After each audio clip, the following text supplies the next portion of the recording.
You knew the logo before you could spell it. Before you ever understood marketing or brand loyalty, it was already happening.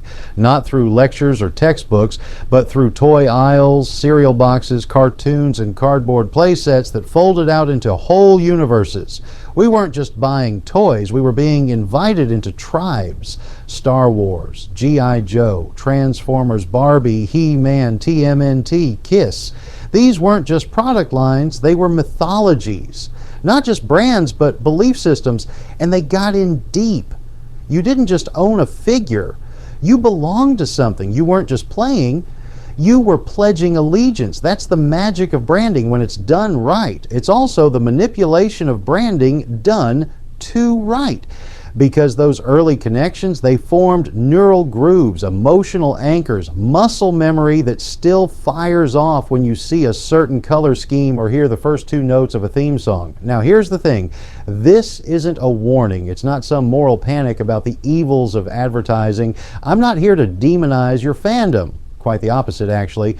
What I'm offering is this, a deeper look at how powerful those early bonds were and why they still echo through us now. When I saw the KISS logo, I didn't see a band. I saw electricity, rebellion, identity.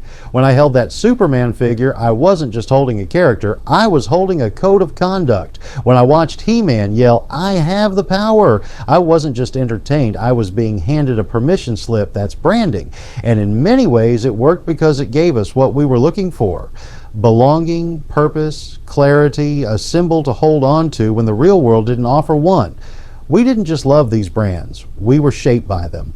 And the more you realize that, the more you can make peace with it and start to make it your own.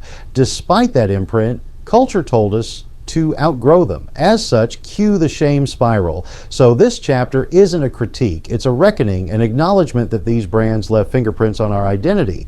And maybe, just maybe, they gave us a foundation we can build on, not as blind followers, but as aware creators. Because when you understand how a brand formed you, you get to choose what you do with that power now. When branding meets adulthood, shame often sneaks in. Let's strip that away and reclaim permission to play. A universe expands. Some brands hit you before they even had lore. And to me, that's how you know it's real. The first brand that truly got me was Masters of the Universe. Before there was a cartoon, before I knew who He-Man even was, I had the toys.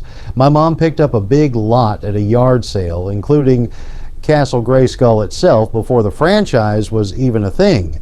Then the Filmation cartoon dropped, and suddenly my figures had a voice, a story, a whole world to live in. I was hooked. Sure, I noticed the style differences between the toys and the show, but it didn't matter. One didn't cancel the other out, they completed each other. Even today, I collect both.